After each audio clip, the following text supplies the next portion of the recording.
Hello दोस्तों, मैं हूं डॉक्टर वसीम खान और बहुत ही इम्पोर्टेंट टॉपिक पे आज हम बात करने जा रहे हैं। वो है कि इस्लाम में विरासत के कानून क्या है। जब किसी मेल की डेथ हो जाती है, किसी मर्द की डेथ हो जाती है, वफात हो जाती है और वो अपने पीछे अगर अपनी बीवी को छोड़ता है लेकिन उसको कोई इश्यूज नहीं है, कोई बच्चे नहीं है, ना तो बेटा है ना तो बेटी है, सिर्फ उसकी वाइफ है, तो वाइफ को उसके प्रॉपर्टी में से कितना शेयर मिलेगा, कितना हिस्सा मिलेगा शोहर के प्रॉपर्टी में से वाइफ को, और वाइफ को उसका हिस्सा देने के बाद जो प्रॉपर्टी बचेगी वो प्रॉपर्टी किस में तकसीम होगी, किस वारिसों में तकसीम होगी, आज के इस लेक्चर में हम डिस्कस करने वाले हैं। तो चलते हैं कंप्यूटर स्क्रीन की तरफ।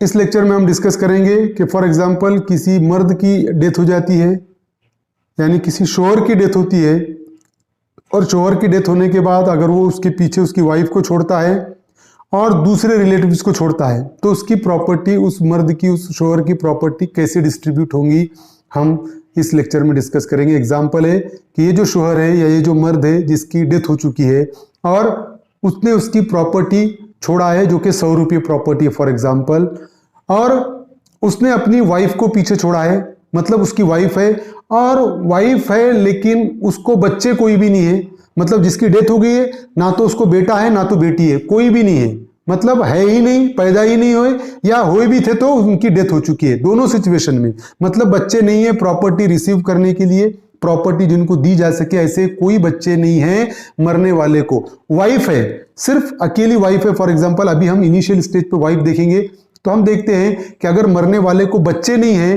तो वाइफ का शेयर बढ़ जाता है, 1/4 हो जाता है, मतलब चौथा हिस्सा। तो अगर 100 रुपये का चौथा हिस्सा हम अगर निकाले तो 25 रुपये वाइफ का यहां पर शेयर बनता है। और अगर मरने वाले को अगर बच्चे होते तो वाइफ का शेयर होता 1/8, मतलब 8वां हिस्सा 100 रुपये का, मतलब वो होता 12 रुपये 50 पैसे। अब यहां पर बच्चे नहीं है मरने वाले को, इसलिए वाइफ का शेयर यहां पर हो जाता है 25 रुपये, 1/4, मतलब 100 रुपये का चौथा हिस्सा 25 रुपये हमने वाइफ को दे दिए। देन दूसरा हम एग्जाम्पल देखेंगे कि क्वेश्चन यही आता है माइंड में कि अगर वाइफ को हमने चौथा हिस्सा दे दिया जो कि 25 रुपये है, बचा हुआ 75 रुपये हम किसको देंगे। तो ये देखिए सेकंड एग्जाम्पल है कि यहां पर इस पर्सन की डेथ हो चुकी है, 100 रुपये उसने प्रॉपर्टी पीछे छोड़ा, वाइफ है उसकी, मरने वाले की बीवी जिंदा है, बच्चे नहीं है, और तो वाइफ का तो हिस्सा हमने ऑलरेडी पीछे देखा कि 25 रुपये, मतलब चौथा हिस्सा मिलेगा। 100 रुपये का चौथा हिस्सा होता है, 25 रुपये हमने वाइफ को दे दिया। और अगर मरने वाले का फादर है अगर अलाइव, तो यहां पर फादर का जो मखसूस किया हुआ हिस्सा है वो है छठा हिस्सा। तो 100 रुपये का अगर हमने छठा हिस्सा निकाले 1/6, तो वो होता है 16 रुपये 66 पैसे। मतलब क्या हुआ, वाइफ का चौथा हिस्सा 25 रुपये और फादर का छठा हिस्सा 16 रुपये 66 पैसे। ये दोनों शेयर हमने ऑलरेडी दे दिया, मतलब 25 रुपये प्लस 16 रुपये 66 पैसे, ये टोटल हो गया 41 रुपये 66 पैसे। अगर 41 रुपये 66 पैसे को हमने 100 रुपये में से अगर माइनस किए तो बचता है 58 रुपये 34 पैसे, मतलब 58 रुपये 34 पैसे अभी भी बचे हुए।